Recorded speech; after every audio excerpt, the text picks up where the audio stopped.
여러분 반갑습니다. 오랜만에 얼굴 뵙죠? 근 2달, 1달 이렇게 된 것 같아요.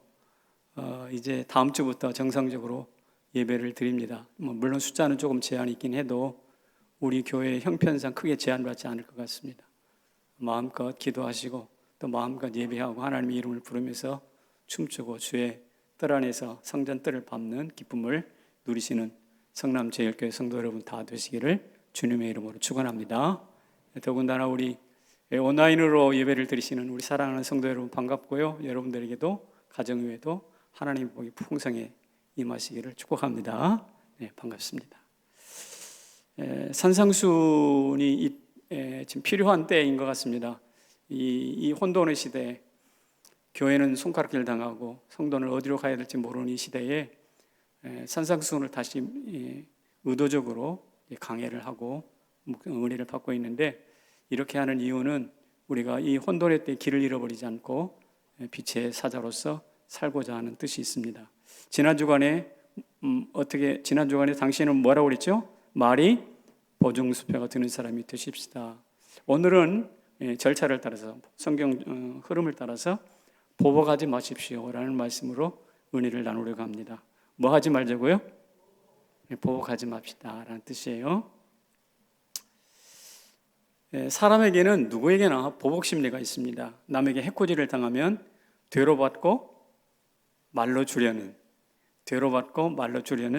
그런 두세 배의 안갚음하려는 것이 우리의 본성인 것 같습니다.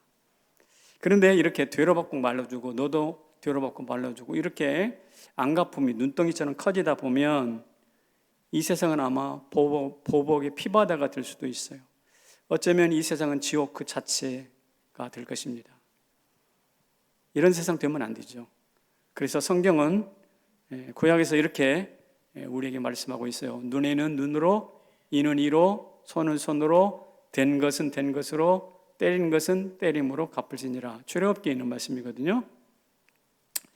이것은 동형복수라는 말을 제가 자주 말씀드렸지만, 눈 상했으면 눈만 상하게 하라. 되었냐? 그럼 꼭 된 정도, 그 정도만 상해를 입혀라. 때렸냐? 그럼 때리기만 해라.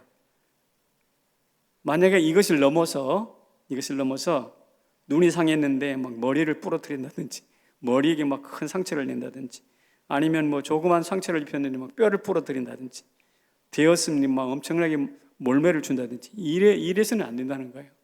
그러니까 이 말씀의 핵심은, 출애굽기 말씀의 핵심은 과잉 보복 금지예요. 과잉 보복 금지. 복수의 한계를 명확하게 제시해 주는 것입니다. 이게 이제 출애굽기 말씀인데, 우리 주님께서 산상수훈을 설교하실 때는 이것을 확대 심화시켰다고 그랬죠. 제가 산상수훈 첫 주 설교할 때 주님은 구약의 말씀을 확대하거나 심화시켰다고 말씀드린 것처럼 이 말씀도 확대하고 심화시켰습니다. 그래서 오늘 본문에 이렇게 말씀하시는 거예요. 같이 읽어봅시다. 시작.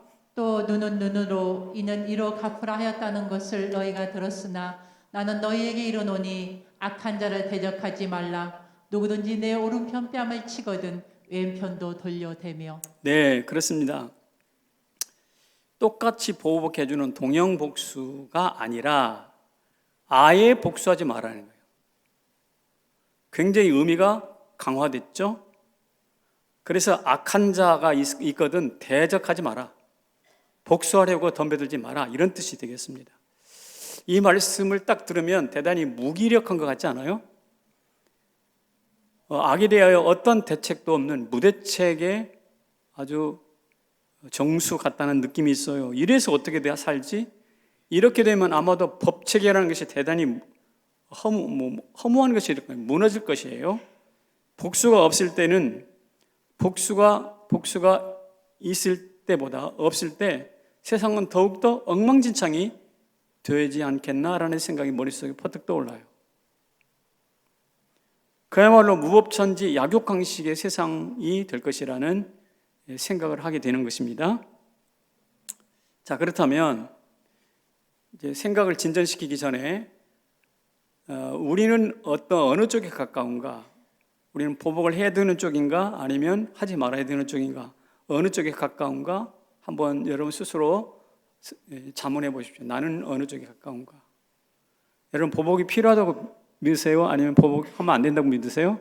오늘 성경에 있는 것처럼 하지 말라고 그랬으니까 하지 말라고 고개는 끄덕거리지만 마음은 반대로 이루고 도리질을 하고 있을 수도 있다 이 말이죠. 이게 우리 마음의 이중성인데, 그래서 제가 여러분에게 질문을 하는 거예요. 여러분들은 보복해야 한다? 안 한다? 어느 쪽인가? 이것을 답하기 전에 제가 역사 속에 있는 두 장면을 좀 설명을 하려고 합니다. 중국 고사에 와신상담이라는 말이 있습니다. 이 와신상담, 우리 방송실에서 그 한문까지 딱 해줘서 고맙습니다. 와신상담 저렇게 쓴대요. 저 뜻은 뭐냐면 장자귀에 눕는다, 그리고 쓰디쓴 쓸개를 맛본다, 뭐 그런 뜻입니다.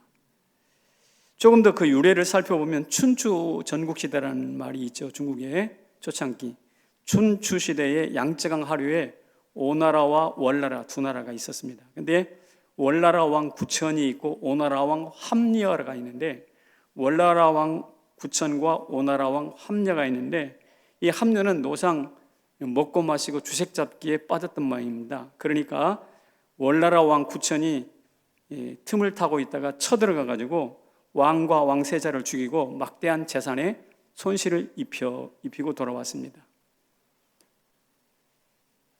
그러니까 먹고 놀다가 왕이 죽고 이 나라가 큰 피해를 입은 오나라 입장에서는 이게 가만히 놔둘 수는 없죠. 그래서 오나라의 새로운 왕이 들어왔는데 그게 부차라는 이름을 가진 사람입니다.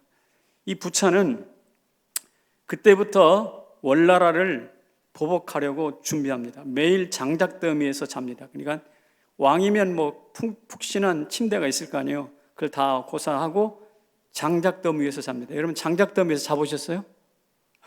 그래 그런 사람은 거의 없을 거예요. 장작더미가 뾰족거리는 그 나무 줄기 때문에 온몸이 쑤시잖아요. 그래서 참 못 잡니다. 그런데 거기서 잠을 자면서 복수를 다짐합니다. 그리고 힘을 기릅니다. 때가 됐습니다. 월나라를 공격했어요. 그래가지고 월나라 왕 구천이라는 그 왕을 생포를 해가지고, 이제 자기 나라 왕 함려가 죽었잖아요. 구천한테. 이 함려의 묘를 지키는 묘직으로 삼아요. 왕을 데려다가 사로잡아가지고 묘직으로 삼습니다. 그런데 묘지기를 하면서 구천이 가만히 있지 않잖아요. 악전곳도 어떻게 하면 도망갈까? 어떻게 하면 틈을 타서 본국으로 도망갈까 하다가 드디어 탈출에 성공합니다. 탈출에 성공해서 본국으로 돌아와가지고 이번에 이 구천은 어떻게 하느냐? 곰 쓸개를 핥으면서, 그 쓰디쓰다고 그러죠? 쓰디쓴 곰 쓸개를 핥으면서 내가 다시 복수하리라 라는 생각을 합니다. 결국 구천도 오나라를 공격해가지고 이번에는 부차를 또 죽이고 두 나라를 합병해버립니다. 이게 이제 춘추시대에 있었던 복수국들의 한 단면이에요. 죽이고 죽이는 복수예요. 이런 일들이 춘추 전국시대에 비일비재했어요. 그러니까 중국이라는 그 나라가 인구는 많고 먹을 것은 없고, 천추 전국시대에 수많은 왕들이 내가 나가가지고 서로 왕이다 보면서 사람 죽이다 보니까 역사상 가장 어지러운 시대가 되었어요. 백성들의 삶은 도탄에 빠졌어요. 이런 역사로 놓고 볼 때 복수는 한 나라를 가장 어지럽게 만들고, 또 한 사람들에게 죽음의 독가스, 사람을 죽이는 죽음의 독가스와 같은 역할을 하는 것이 바로 복수라고 말할 수 있습니다. 복수가 왕성했던 때는 그 나라가 가장 약해지는 거예요. 반면에 복수를 하지 않은 예도 드물지만 있습니다. 그 예는 누군가 하면 우리가 많이 들었던 링컨 대통령이에요. 남북전쟁에 남부와 북부가 싸우잖아요. 이 싸움에 미국 백인의 6명 중 1명이 전투에 참여했다고 합니다. 미국 백인들 중에 6명 중에 1명이 전투에 참여했는데, 그 전투 참여하는 남성들의 숫자를 대략 헤아려 보니까 300만 명이에요. 300만 명이 뒤엉켜서 싸운 것이 미국의 남북전쟁인데, 그 중에 3분의 1, 100만 명이 전사합니다. 엄청나게 많은 사람이 죽었어요. 그러니까 100만 명이 죽었다는 것은 우리나라 6.25 전쟁 못지않는 참사가 미국의 역사에 일어난 것입니다. 근데 남군은, 미국 남군은 대농장을 소유한 귀족들이 중심이에요. 북군은 그 당시 산업화가 이루어져서 공장도 짓고 하는 산업화가 이루어지는 지식 엘리트들이 중심이에요. 그래서 남쪽의 귀족들과 소위 부르주아라고 표현하기는 그렇지만 하여튼 귀족들과 그다음에 북군의 지식 엘리트들이 서로 모여서 싸우기 시작한 것인데 이게 이제 결국 북군의 승리로 끝나지 않습니까? 링컨을 대표로 한 북군이 승리를 하는데 전쟁이 끝났음에도 불구하고 남부의 어느 연설가는 이렇게 이야기를 했습니다. 나는 결코 그들이란 북군이죠. 그들을 용서할 수 없다. 용서하려고도 노력하지도 않겠다. 왜냐하면 도시를 불태우고 우리의 집을 파괴하며 우리의 젊은이들을 살려겠다. 소중한 토지를 망쳐놓은 그들을 내가 왜 용서해야 되는 건가? 난 용서할 수 없다. 이미 게임은 졌어요. 그럼에도 불구하고 남군에 있는 어느 연설가는 이렇게 용서할 수 없다고 소리를 높였습니다. 반면에 승리한 북군의 입장에서 볼 때 100만 명의 희생을 불러온 저 남군들, 전쟁을 일으켰던 저 남군들, 이 핵심들은 가만히 놔두면 안 되잖아요. 핵심을 처단해야 되겠죠. 그래야 정의가 서고 수많은 사람들이 죽어갔던 그 슬픔과 눈물의 한이 풀리지 않겠는가라는 생각을 하게 될 것입니다. 이게 이제 인간의 심리예요. 그렇잖아요. 우리의 동료들이 나가서 죽었단 말이에요. 지금 100만 명이나 남군이나 북군이나 할 것 없이. 이런 불상사를 일으킨 저 전범들, 소위 말하는 전범들 저거 처리해야 된단 말이죠. 근데 링컨은요, 링컨이 위대한 게 이때 어떠한 보복도 하지 않습니다. 어떠한 보복도 하지 않아요. 저 유명한 게티스버그 연설, 국민을 위한 국민의 이런 말이 있잖아요. 그 연설의 내용을 살펴보면 남군의 항복을 요구하는 말이 없어요. 항복이라는 개념이 없어요. 또 하나, 남군을 반란자로 지칭하거나 반란자라고 부르는 그런 용어도 등장하지 않아요. 심지어 남쪽의 주들이 우리 연합을 위해서 10%만 동의를 하면 무조건 파괴된 것을 재건하겠다. 그래 남군의 손해 입힌 거 북군은 물론이지만 남군에도 그 파괴된 재물이나 건물들을 회복하겠다, 재건하겠다 이렇게 선포합니다. 대단히 커다란 통큰 포용 정책을 쓴 거 아니겠어요? 그렇게 포용 정책을 선포했지만 결국 링컨이 남부에 있는 어느 한 괴한에게 총격당해서 죽잖아요. 자, 포용하겠다. 대통령이 나가서 전범들을 처단해도 불구하고 포용하겠다라고 말하고 또 무너진 거 다시 재건해 주겠다고까지 말했는데도 어떻게 대통령을 죽여? 자, 북군의 입장에서 한번 생각해 보세요. 여러분, 내가 북군이라면 가만히 있겠어요? 이거 가만히 놔두서는 안 되겠다는 거죠. 대통령까지 죽었는데. 철저히 보복해야 맞겠죠. 아마 남과 북이 이런 주고받는 이런 상황들을 여러분 한번 염두에 두면서 이야기를 해보세요. 분명히 북군의 모든 사람들에게 마음에는 보복감이 불타올랐습니다만 그러나 중요한 것은 링컨 때 부통령을 했던 존슨이 대통령직을 이어받습니다. 존슨 대통령이 어떻게 하는가? 링컨의 정책을 하나도 남김없이 그대로 포용합니다. 사람들 중에는 강력한 처벌을 주장하는 사람들이 태반이었습니다만은 존슨은 그렇게 하지 않아요. 선임 대통령의 정책을 포용합니다. 그 다음 대통령이 그랜트 장군이라고 남북전쟁을 선두에 싸워서 이기는 장군이 대통령이 됩니다. 그 그랜트 장군도 링컨 대통령의 포용 정책을 그대로 받아들입니다. 항복을 하는 조인식, 전쟁을 끝내고 항복을 하는 조인식이 있는데 그 조인식의 남부의 패자죠. 진 패자의 로버트 리 장군이라고 유명한 사람이 있습니다. 한두 번은 들어봤을 텐데 이분은 휘황찬란한 옷을 입고 장군복으로 기죽지 않으려고 그렇게 나갑니다. 그런데 북군의 대표였던 그랜트 장군은 평상복으로 입고 나갑니다. 그리고 그 항복 조인식에서 남군의 그 로버트 리 장군이 칼을 차고 나가서 그 칼을 빼서 북군 그랜트 장군에게 넘겨주는 예식이 있었어요. 계획도 있었어요. 그런데 그 예식도 그랜트 장군이 어떻게 해요? 중지시킵니다. 취소시켜버립니다. 그러니까 거기에는 어디에도 승자에 대한 오만함이 있지 않습니다. 만약에 우리라면 저 남부의 핵심 저것들 칼을 사형에 처하기도 하고 감옥에 집어넣기도 하고 저것들을 철저히 청소, 소탕을 해야 마음이 풀리고 그래도 민심이 어느 정도 안정이 될 것 같다는 생각을 할 것인데 이게 우리의 일반적인 생각인데 미국은 그렇지 않았어요. 이게 링컨의 참 위대함인데 링컨의 주장은 뭐냐면 비록 반란을 일으키긴 했지만 너희는 반란군이 아니라 우리 형제다라는 것이죠. 그래서 하는 말이 뭐냐? 우리는 하나의 미국이다라는 것이죠. 그리고 이것을 링컨과 존슨과 그랜트 3대 대통령이 철저히 이어받으면서 포용정책을 펴는 편이 어떻게 돼? 자칫하면 미국이라는 큰 나라가 콩가루가 돼가지고 각 주별로 딴 길로 각자 도생의 길을 걸어갈 수도 있었는데 그 콩가루 같은 미국을 이제 다시 하나로 묶는 그래서 오늘날 세계 최강의 나라로 만들어 냈던 것입니다. 자, 제가 지금까지 와신상담이라는 중국 고사와 미국의 링컨 대통령의 예를 들었습니다. 역사의 두 장면이죠. 자, 묻습니다. 여러분들은 그래도 보복을 해야 됩니까? 안 해야 됩니까? 라는 말에 한번 스스로 가슴에 손을 얹고 답변을 해보세요. 보복해야 되나 말아야 되나? 마음이 조금 바뀌었습니까? 마음이 조금 바뀌었어요? 묵묵부답이시네요. 자, 그렇다면 이제 다시 눈을 들어서 예수님께 하신 말씀으로 돌아가 보겠습니다. 다시 읽어봅시다. 시작. 나는 너희에게 이르노니 악한 자를 대적하지 말라. 누구든지 내 오른편 뺨을 치거든 왼편도 돌려대며.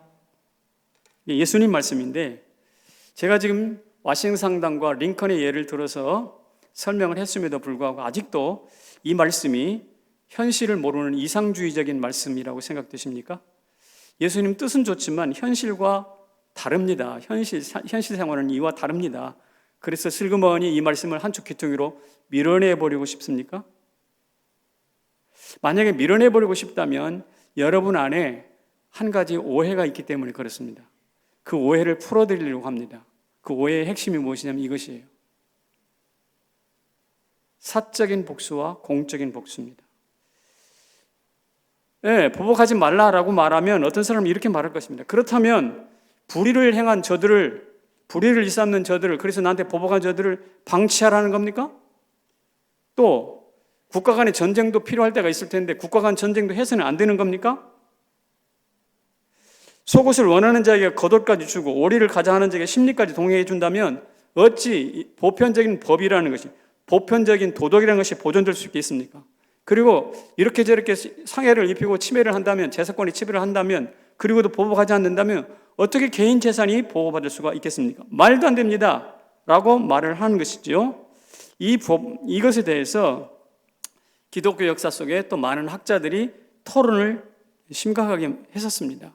근데 그 중에 로이드 존스 목사님이 이 산상수훈을 강의하면서 이렇게 좀 정리를 했어요. 무엇인가 하면은 복수에게는 두 가지가 있다. 하나는 사적인 감정으로 개인이 하는 복수가 있고 또 하나는 국가가 공권력을 발동해서 악을 징벌하는 공적인 복수가 있다라고 그 복수를 두 가지로 나눴어요. 그리고 하는 말이 공권력을 기반으로 하는 검찰이나 경찰이나 법원, 이런 공적 보복은 하나님의 객관적 정의를 세우기 위해서 불의를 응징하고 악을 응징하고 처벌해야 하는 것이 마땅하다. 심지어 국가 간의 전쟁도 군대를 동원해서 할 필요가 있으면 해야 한다. 이게 공적인 복수의 필요성입니다. 그래서 공적 복수는 필요하다라고 이야기를 합니다. 그러나 사적인 복수는 해서는 안 된다는 거예요. 어떤 경우에도. 사적인 복수, 그러니까 개인적으로 주고받는 재산상의 피해라든지 상해를 입혔다든지 이런 경우에는 사적 보복을 하면 안 된다. 왜냐하면 아까 말씀드린 것처럼 우리가 보복을 당하면 분노, 안갚음 이렇게 끌어오르잖아요. 이렇기 때문에 성경에서 말하는 눈에는 눈 정도가 아니라 눈에다가 눈을 상하게 하면 머리 전체를 잘라버리고 싶은 그런 복수심이 불타오르기 때문에 사실 성경이 말하는 동형복수가 불가능하고 분명히 과잉복수로 빠져갈 가능성이 많다는 것이죠. 그래서 성도는 복수는 공권력에 맡기고, 공적 복수에 맡기고, 우리는 하나님의 나라의 원칙에 따라서 살아야 된다. 사적 복수는 해서는 안 된다라는 이야기를 했습니다. 오히려 동형 복수가 아니라 동량의 사랑으로 반응해요. 그럼 10kg의 보복을 받았으면 10kg의 보복을 해주는 게 아니라 오히려 10kg의 사랑을 베풀라는 거예요.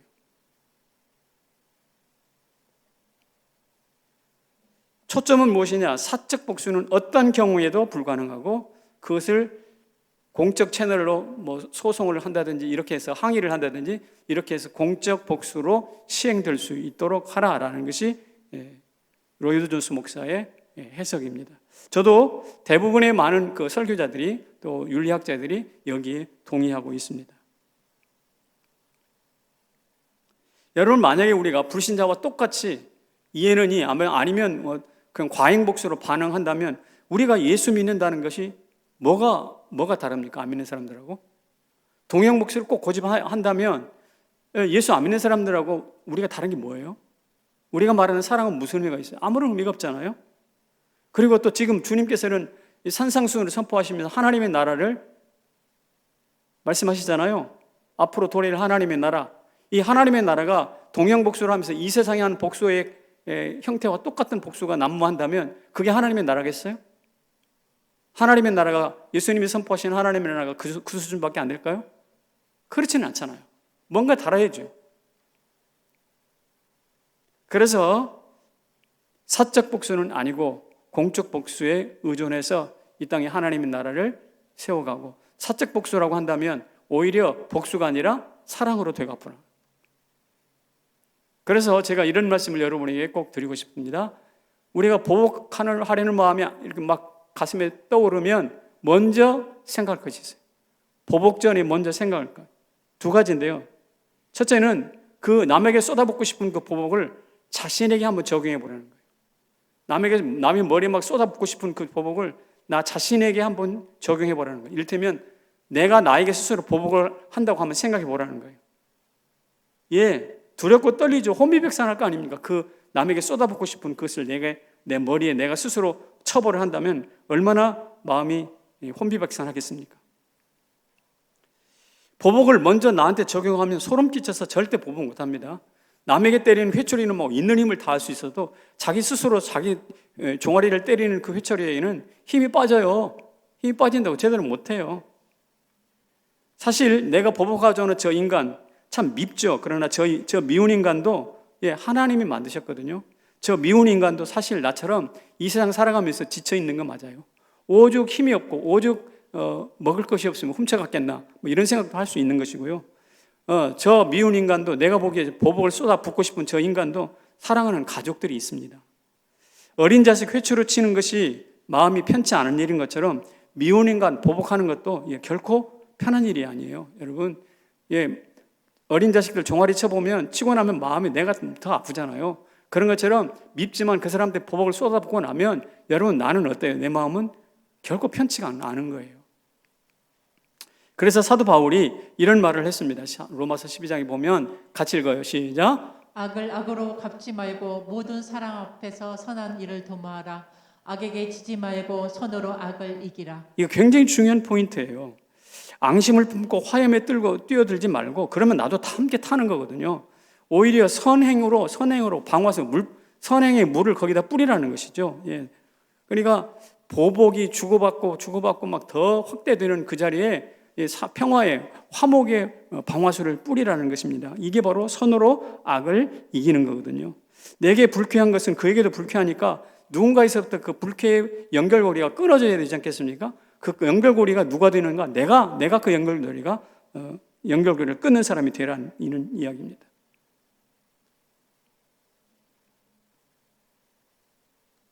미당 서정주가 불교 시인, 불교적 칼라가 강한 시인이라고 저는 알고 있습니다. 그가 쓴 시 중에 내가 죽어 내가 산다면, 내가 죽어 내가 산다면 어이하리야 어이하리야 그래 나왔어요. 내가 죽어 내가 살고 내가 죽어 내가 산다면 어이하리야 어이하리야. 그리고 덧붙인 날은, 그리고 덧붙이기를 하늘이 저 푸르른 날에는 우리 의하리라 이거 잊어버리고 오히려 그리운 사람들을 그리워하자. 이렇게 이야기합니다. 이게 불교적 영성이에요. 기독교가 이것보다 저것은 좀 초라해서는 안 되겠죠. 내가 주고 내가 사는, 내가 주고 내가 사는 것은 그것도 편찮아요. 내가 주고 네가 산다면 이게 바로 하나님이, 우리 주님께서 선포하신 산상수훈이고 하나님의 나라예요. 사랑하는 성도 여러분, 기독교인은 이 세상에 살면서 손해보기를 각오한 사람들입니다. 손해보기를 각오한 사람들, 손해보며 살기로 각오한다는. 근데 말이에요, 그렇게 손해를 보잖아요. 손해를 보고 손해를 보는데 희한하게 거지가 되지 않더라는 거죠. 이게 기독교의 역설이에요. 그러니까 내 힘으로 벌어먹고 내 힘으로 나를 지키면 그냥 중간반정밖에 못 가. 그런데 손해보기로, 얻어맞기로, 욕먹기로 작정하고, 동형복수 포기하고 동형의 사랑을 베풀기로 작정하다 보면 약해질 것 같죠? 아니요, 그렇지 않다라는 거예요. 하나님이 당신의 능력의 오른손으로 우리를 붙잡아 주셔서 알거지가 되는 게 아니라 중류층, 하류층에 머물다가도 상류층으로 점점 신분적인 상승이 나타나요. 이게 바로 어디에서 나타나는가? 한국 선교 초기에 나타났다는 일이에요. 선교사들이 우리 한국에 와가지고 맨 처음에 전도했던 사람들이 저 하층면이잖아요. 모든 기독교가 그랬어요. 그런데 100년만 흘러가 보라고. 그 사람들이 어떻게 되는가? 사회의 중류층, 상류층으로 다 올라가 있어요. 이게 지금 기독교가 우리 한국에서 보여준 지난 선교 130년의 역사예요. 우리가 보복하면 우리나라는 저 남한 사람, 북한 공산군이 내려와가지고 사람 죽이고 또 남한이 또 올라가서 사람 죽이고 했던 이런 피바드밖에 되는 게 없어요. 그래서 두 번째로 해야 될 일은 뭐냐면 십자가를 뭐 하는 거예요? 묵상하는 거예요. 보복하기 전에 주께서 나를 위해 십자가에서 당하신 고통을 생각해 봐야 됩니다. 그분은 내 대신 진노의 심판을 받으셨습니다. 내 대신 받으셨어요. 예수님보다 비참하게 매받는 사람이 있습니까? 예수님보다 비참하게 배반과 치욕을 당한 분이 또 있던가요? 발가 벗긴 채 십자가에 달려서 수치스러운 죽음을 당했던 젊은이가 또 있었느냐 말이죠. 예수님밖에 없잖아요. 그분이 나를 위해 그렇게 하셨어요. 나를 위해서, 나 때문에. 그래서 그분 고통 때문에 예수님의 하나님의 자녀가 되었습니다. 그분의 죄 덮어주심 때문에 우리가 거리를 활보하고 오늘도 이 자리에 와서 예배를 드리고 있지 않습니까? 그 은혜 때문에 우리가 그리스도의 명찰을 차고 있지 않습니까? 그런데 이웃에 당한 수치가 좀 크다 한들, 모욕이 크다 한들 견딜 수가 없겠다고요? 못 견디겠다고요? 참을 수가 없다고요? 그러면 만약에 예수님께서 십자가에 못 박히신데 그 십자가에 못 박히심을 박차고 내려와서 네가 당할 시간 네가 당해봐. 그럼 네가 당할 고통 네가 당해봐. 그리고 우리를 십자가로 밀어 올린다면 어떻게 하시겠어요? 나도 너를 위해서 당하고 싶지 않아. 너를 위해서 십자가 지고 싶지 않아. 네 것은 네가 당해. 그리고 우리를 십자가로 끌어올린다면 어떻게 하시겠냐고요? 너는 용서는 내가 주는 용서는 넙죽 받고 네가 베풀어야 될 용서는 베풀지 않는 거야. 이유가 뭐야? 라고 물으신다면 뭐라고 답변하겠어요? 그것은 바로 내 마음속에 십자가는 없고 보복만 가득하다는 단적인 증거죠. 우리가 그렇게 유치한 그리스도인 되지 않기를 바랍니다. 은혜를 듬뿍 받았는데 마음속에 보복심을 품고 있어요? 아직 예수님이 무엇인지, 기독교가 뭔지 전혀 모르는 사람이라고 말할 수 있어요. 저 유명한 평양의 깡패 김익두 목사님이 계셨죠. 설교에 자주 등장하는 분이시죠. 건장한 체력입니다. 괴팍한 성격을 가졌습니까? 그러니까 깡패 노릇을 하겠죠. 그를 당할 자 아무도 없었어요. 어느 날 마포 3열 선교사, 마포 3열 목사가 지나갑니다. 돌을 데려다 던져버렸어요. 근데 그 돌이 날아가서 마포 3열 선교사, 물론 미국 목사님이시죠. 평양신학교 교장이시니까 턱에 정통으로 맞았네. 턱뼈가 부러졌어요. 금이 갔어요. 피가 낭자했어요. 회심의 미소를 지었겠죠. 근데 마포 3열 목사는 전혀 보복하지 않습니다. 전혀 원망하지 않습니다. 오히려 그를 긍휼히 여기죠. 거기에 감동한 깡패 김익두가 마포 3열 앞에 찾아와서 무릎을 꿇습니다. 그리고 화내지 않는 이유를 묻죠. 예수 때문이에요. 예수님은 나 때문에 피 흘리고 십자가 채찍에 맞았는데 내가 당신한테 뭐 좀 돌 하나 맞았다고 화내서는 되겠습니까? 이런 이야기를 하는 거죠. 도대체 그러면 이 사람, 이 턱뼈가 부러져도 보복하지 않는 이 사람을 그렇게 만든 사람은 누구냐? 묻지 않겠어요? 궁금하지 않겠어요? 그래서 예수를 그때부터 깨달아 탐구하기 시작합니다. 배우기 시작합니다. 그리고 예수의 은혜를 깊이 깨달고 난 다음에 이 김육도가 깡패 김육도가 한 일이 있어요. 그것은 바로 뭐냐면 자기가 알고 있는 지인 모두에게 부고장을 보냅니다. 사람 죽음 보내는 부고장. 그 부고장에 뭐라고 써 있느냐? 이렇게 써 있어요. 옛사람 김육도는 죽었습니다. 옛사람 김육도는 죽었습니다. 그렇게 예수를 믿는데 어느 날 겨울이어서 추운 겨울 길을 가는데 김육도가 못된 짓 많이 했잖아요. 악감을 감추고 있었던 사람이 있었을 거란 말이에요. 어느 사람이 그 지나가는 김육도에다가 막 물바가지를 퍽 얹어버렸어요. 추운데 말이에요. 물바가지를 푸어 던져버리니까 날씨는 춥고 물은 뒤집어졌고 화가 치밀어 오지. 갑자기 당한 일이라 이게 뭐예요? 깜짝 놀라기도 하고 그랬는데 그 물바가지를 던진 자에게 김육도 목사가 웃으면서 하는 말이 무엇이냐면 내가 예수 믿고 옛사람이 죽지 않았다면 당신은 뼈도 못 추렸을 거야.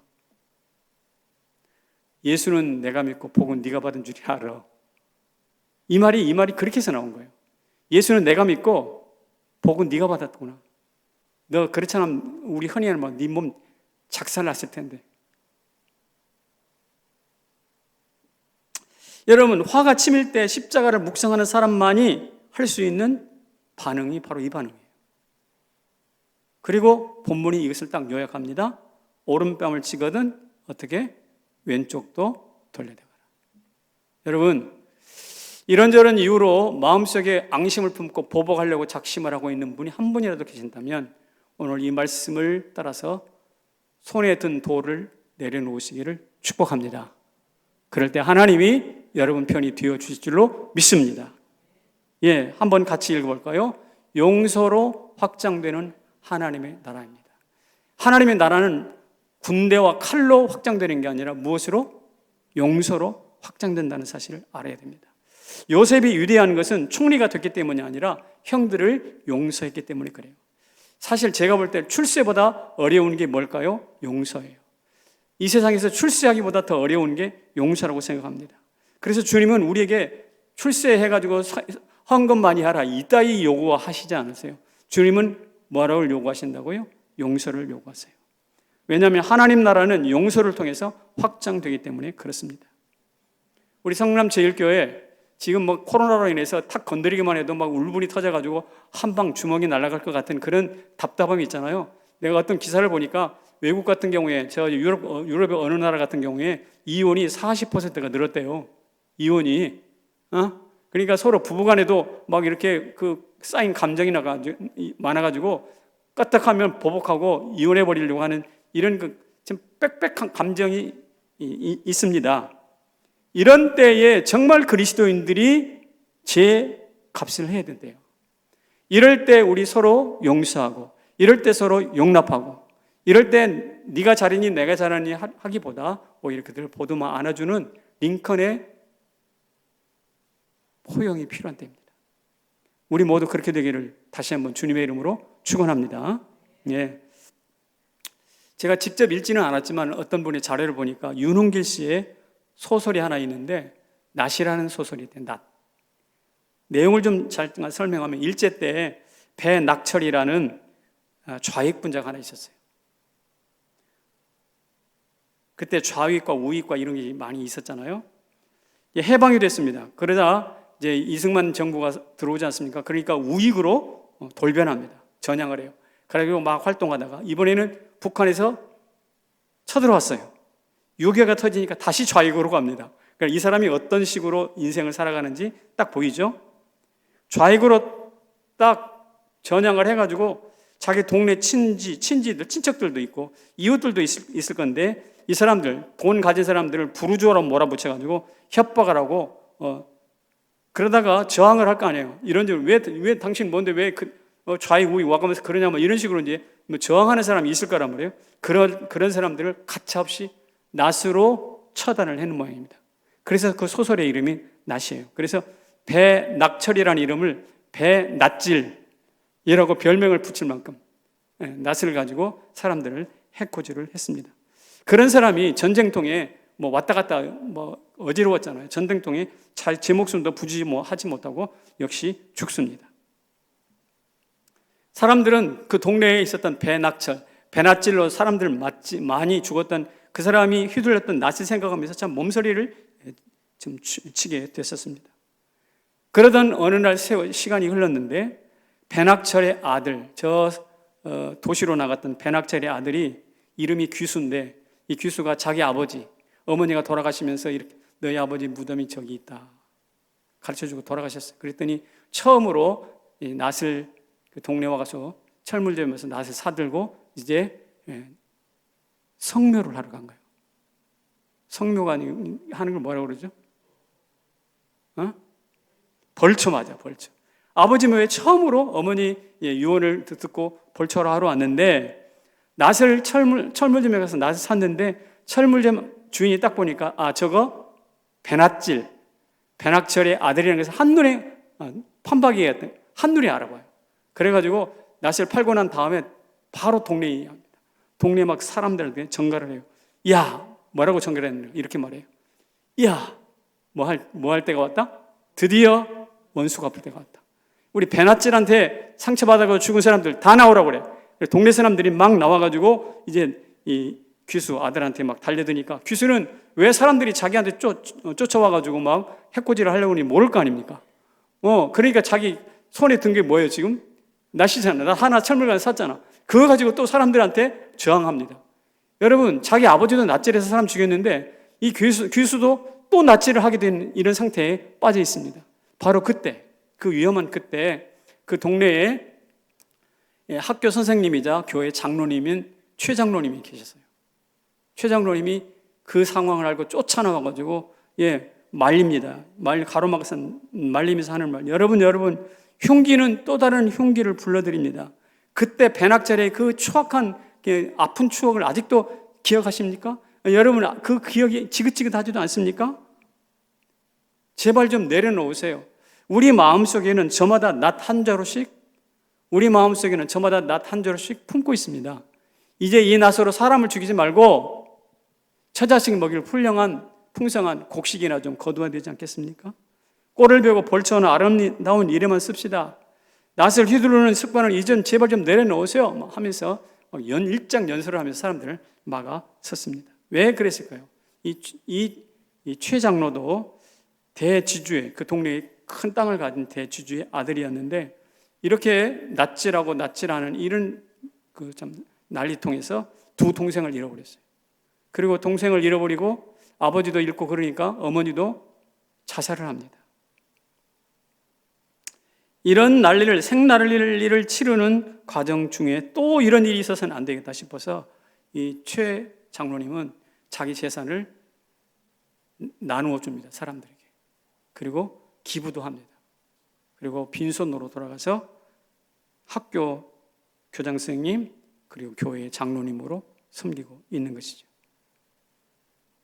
최 장로는 그 분노와 낫질이 팽배했던 그 동네에 화해와 용서가 무엇인지를 잘 가르치는 하나의 좋은 모범이었어요. 여러분, 이것이 바로 기독교가 보여주는 그림이에요. 최 장로와 같은 신앙인 우리 모두 될 수 있기를 축복합니다.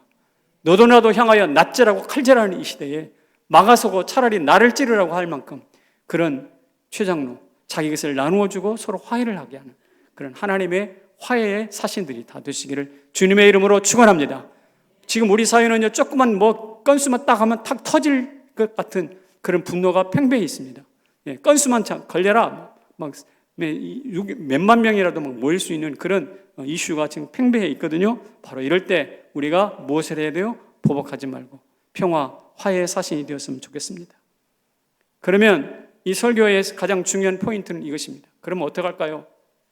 보복하지 말고 뭐라고요? 보상을 바라보자는 거예요. 서로 보복하지 말고 사적 보복하지 말고 하나님의 보상을 바라보라. 보복은 후련하겠죠. 그러나 또 다른 보복을 낳는 것 아닙니까? 주님 말씀하셨습니다. 칼 든 자는 칼로 망한다. 진리입니다. 보복을 넘어서 보상을 바라봐야 돼요. 주님은 십자가 넘어 부활을 바라보지 않았습니까? 십자가에 못 박아라, 십자가에 못 박아라라고 많은 사람들이 외치면서 예수님을 고발했잖아요. 그러나 그 사람들 배후에서 조금만 지나면, 며칠만 지나면 베드로의 설교에 3,000명이나 돌아올 것을 예수님 보았어요.